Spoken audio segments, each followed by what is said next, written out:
Hello friends, स्वागत करता हूं आपको लुसेंट एंड दृष्टि सामान्य ज्ञान सीरीज में।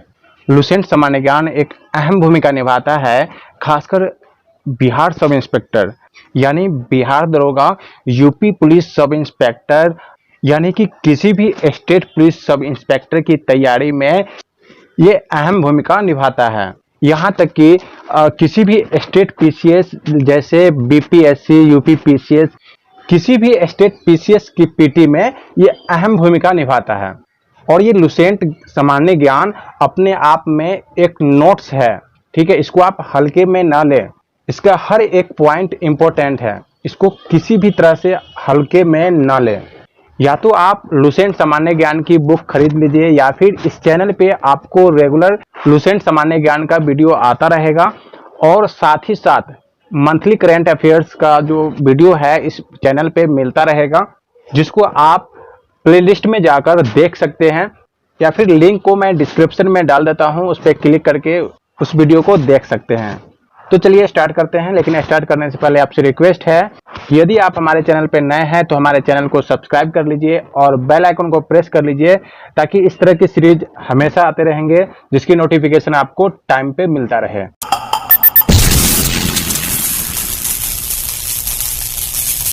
आज हम पढ़ेंगे हड़प्पा सभ्यता के बारे में, ठीक है। हड़प्पा सभ्यता या आप कह सकते हैं सिंधु सभ्यता या सिंधु घाटी की सभ्यता, तीनों एक ही सभ्यता के तीन अलग अलग नाम हैं, ठीक है। तीनों एक ही सभ्यता के तीन अलग अलग नाम है, ठीक है। सबसे पहले हम ये देखेंगे कि हड़प्पा सभ्यता, इस सभ्यता को हड़प्पा सभ्यता क्यों कहा जाता है, ठीक है। तो पाकिस्तान के पंजाब प्रांत के साहिवाल जिले में एक गांव है हड़प्पा, ठीक है, जहां से सबसे पहले इस सभ्यता की खुदाई हुई, ठीक है। इसीलिए इस सभ्यता को हड़प्पा सभ्यता कहते हैं। और 1856 में कराची से लाहौर रेलवे लाइन बिछाते समय सर्वप्रथम इस सभ्यता का साक्ष्य मिला, ठीक है। अब हम देखते हैं इस सभ्यता को सिंधु सभ्यता क्यों कहते हैं, ठीक है। देखिए, इस सभ्यता के लोगों ने यानी हड़प्पा सभ्यता के लोगों ने सबसे पहले सिंधु नदी के आसपास रहना शुरू किया, ठीक है। सिंधु नदी के आसपास रहना शुरू किया, इसीलिए इस सभ्यता को सिंधु सभ्यता को कहा जाता है, ठीक है। अब हम देखते हैं सिंधु घाटी की सभ्यता क्यों कहा गया है। इस सभ्यता को सिंधु घाटी की सभ्यता क्यों कहा गया है। हमें पता है कि घाटी का निर्माण मुख्य नदी और उसकी सहायक नदियों से मिलकर होती है, ठीक है। तो इन लोगों ने इन नदियों के आसपास रहना शुरू किया, ठीक है। किन नदियों के आसपास? तो मुख्य नदी जैसे सिंधु नदी और सहायक नदी जैसे सतलज, रावी, झेलम, चिराग, ठीक है। और इन नदी के आसपास, इन नदियों के आसपास इन्होंने रहना शुरू किया और खुदाई के समय जो साक्ष्य मिले वो इन नदियों के आसपास मिले, ठीक है। इसलिए इस सभ्यता को सिंधु घाटी की सभ्यता कहा जाता है, ठीक है। और हड़प्पा सभ्यता क्यों कहा जाता है वो हमने बता ही दिया कि पाकिस्तान के पंजाब प्रांत के साहिवाल जिले में एक गांव है हड़प्पा, जहां से सबसे पहले इस सभ्यता की खुदाई हुई, ठीक है। इसीलिए इस सभ्यता को हड़प्पा सभ्यता कहते हैं, ठीक है। चलिए, रेडियोकार्बन C14 जैसी नवीन विश्लेषण पद्धति के आधार पर सिंधु सभ्यता के सर्वप्रथम तिथि 2500 ईसा पूर्व से 1700 ईसा पूर्व मानी गई है। यह नगरीकृत तथा कांस्ययुगीन सभ्यता थी, ठीक है। यानी सबसे पहले कांस्य का प्रयोग जो है हड़प्पा सभ्यता के लोगों ने ही किया, लेकिन ठीक है, सबसे ज़्यादा तांबे का प्रयोग उन्होंने किया, क्योंकि हमें पता है कि जो कांस्य होता है वो तांबा और टिन से बना होता है, और तांबा जो है उस समय भारत में अधिक पाए जाते थे, जबकि टिन दूसरे देश से लाने पड़ते थे, जैसे कि अफगानिस्तान, ठीक है। इसीलिए तांबे जो है अपने देश में भारत में अधिक मिलने के कारण जो है तांबे का प्रयोग ज़्यादा किए। ठीक है, यदि पूछा जाए कि सर्वाधिक किस धातु का प्रयोग किया गया तो वो है तांबा। ठीक है, चलिए आगे बढ़ते हैं। देखिए, हड़प्पा सभ्यता का जो विस्तार है, उत्तर में मांडा जम्मू कश्मीर, दक्षिण में दाइमाबाद महाराष्ट्र, पूरब में आलमगीरपुर यूपी और पश्चिम में सुतका गेंडोर बलूचिस्तान तक फैला हुआ था। ठीक है, तो यहाँ से किस तरह का क्वेश्चन पूछा जा सकता है? हड़प्पा सभ्यता का जो है उत्तर स्थल कौन था? तो हो जाएगा, तो कौन था? मांडा था, जो कि जम्मू कश्मीर में है और चिराग नदी के किनारे है। ठीक है, चिराग नदी के तट पर है। ठीक है, और दूसरा क्वेश्चन क्या बन सकता है कि हड़प्पा सभ्यता का दक्षिण स्थल कौन था? तो वो था दाइमाबाद, जो कि जिला अहमदनगर, जो कि महाराष्ट्र में है और प्रवाह नदी के आस जो है किनारे। और नेक्स्ट क्वेश्चन क्या बन सकता है कि हड़प्पा सभ्यता का, ठीक है, पूरब स्थल कौन था? तो वो था आलमगीरपुर। आलमगीरपुर जो कि उत्तर प्रदेश के मेरठ जिला में है, हिंड नदी के जो है तट पर। ठीक है, नेक्स्ट क्वेश्चन बन सकता है हड़प्पा सभ्यता का पश्चिम स्थल कौन था? तो वो था सुतका गेंडोर, जो कि बलूचिस्तान में है, दास्क नदी के तट पर है ना, दास्क नदी के किनारे। ठीक है, चलिए, स्वतंत्रता प्राप्ति के पश्चात हड़प्पा सभ्यता के सर्वाधिक स्थल गुजरात में खोजे गए। स्वतंत्रता प्राप्ति के पश्चात हड़प्पा सभ्यता के सर्वाधिक स्थल जो है गुजरात में खोजे गए हैं। ठीक है, अब हम देखते हैं हड़प्पा सभ्यता की नगर निर्माण योजना के बारे में। सिंधु घाटी की प्रमुख विशेषता इसकी नगर निर्माण योजना है। नगर ग्रिड पद्धति पर बसे थे तथा सड़कें एक दूसरे को समकोण पर काटती थी। ठीक है, धौलावीरा एक ऐसा नगर था जो 3 भागों में विभाजित था, दुर्ग, मध्यम और निचला नगर। ठीक है, धौलावीरा एक ऐसा नगर था जो 3 भागों में विभाजित था, दुर्ग, मध्यम नगर और निचला नगर। देखिए, हड़प्पा सभ्यता में जो घर होते थे वो 2 भागों में बटे हुए थे। ठीक है, दुर्ग और दूसरा जो था निचला क्षेत्र। जो दुर्ग क्षेत्र होता था उसमें सुरक्षा की दीवार पाई जाती थी और उसमें जो है, ठीक है, दुर्ग क्षेत्र में अमीर लोग रहते थे। स्वाभाविक बात है कि जहाँ पे अमीर लोग बसते हैं, ठीक है, जो अमीर लोग होते हैं उनके पास सुरक्षा होती है।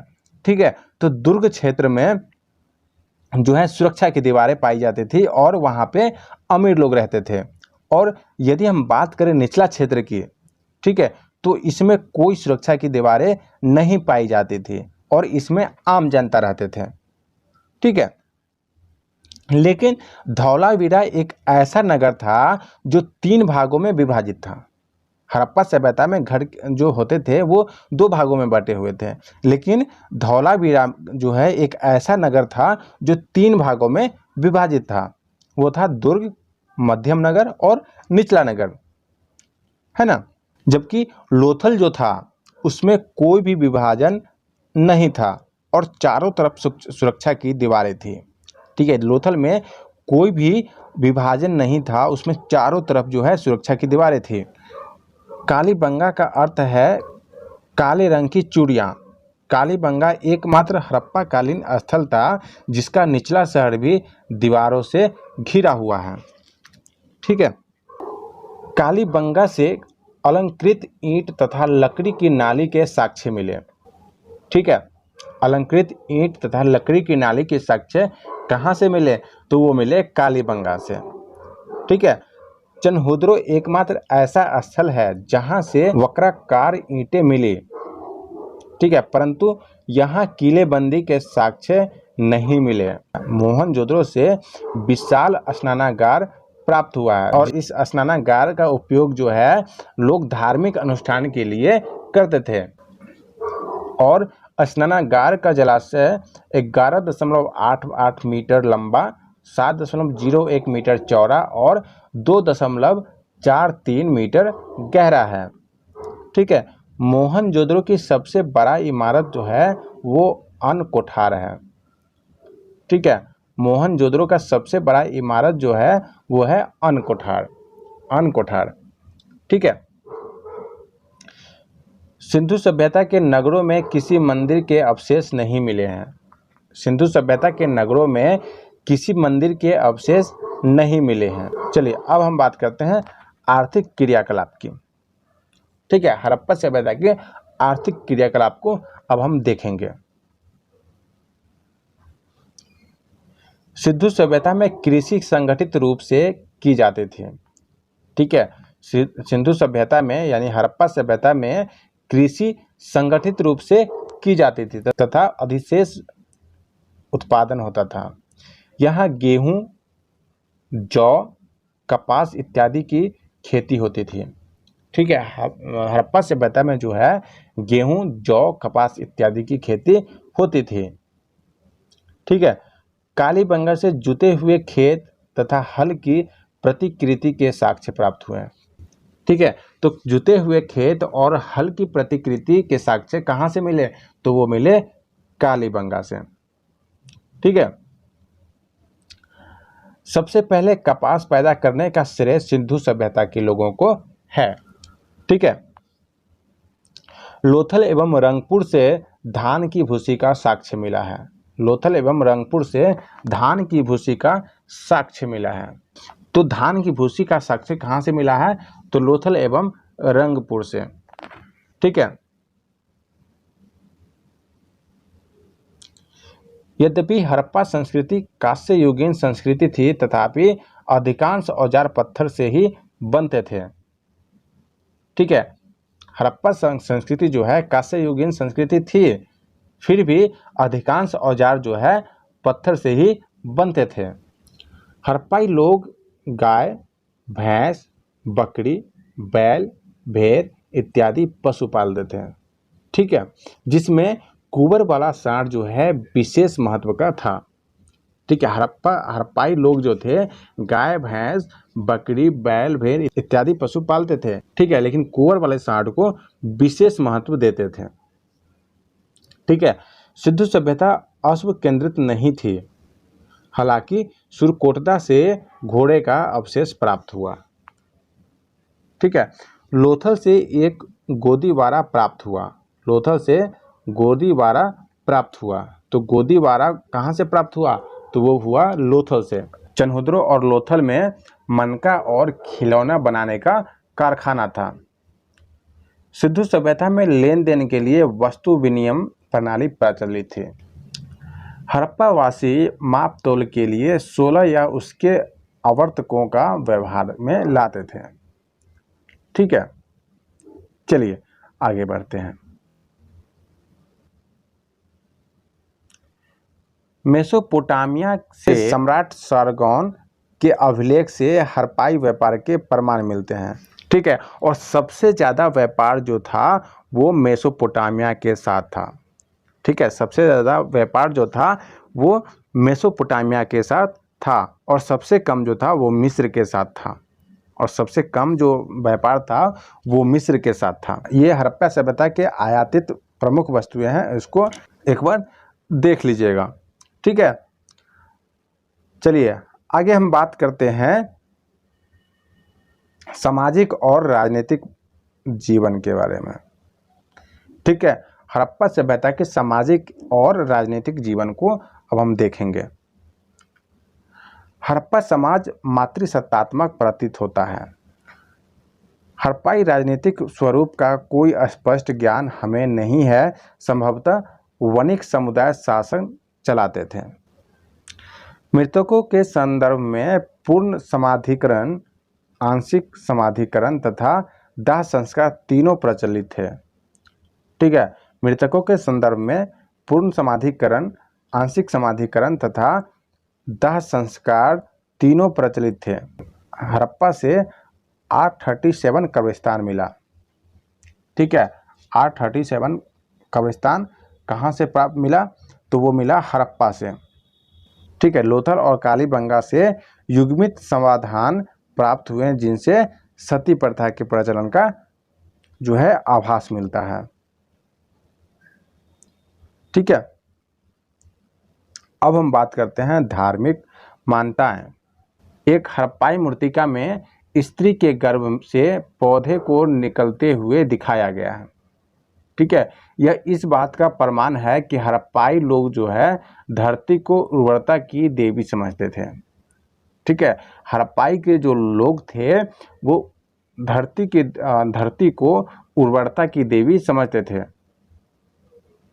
सिंधु सभ्यता में वृक्ष पूजा तथा पशु पूजा का भी प्रचलन था।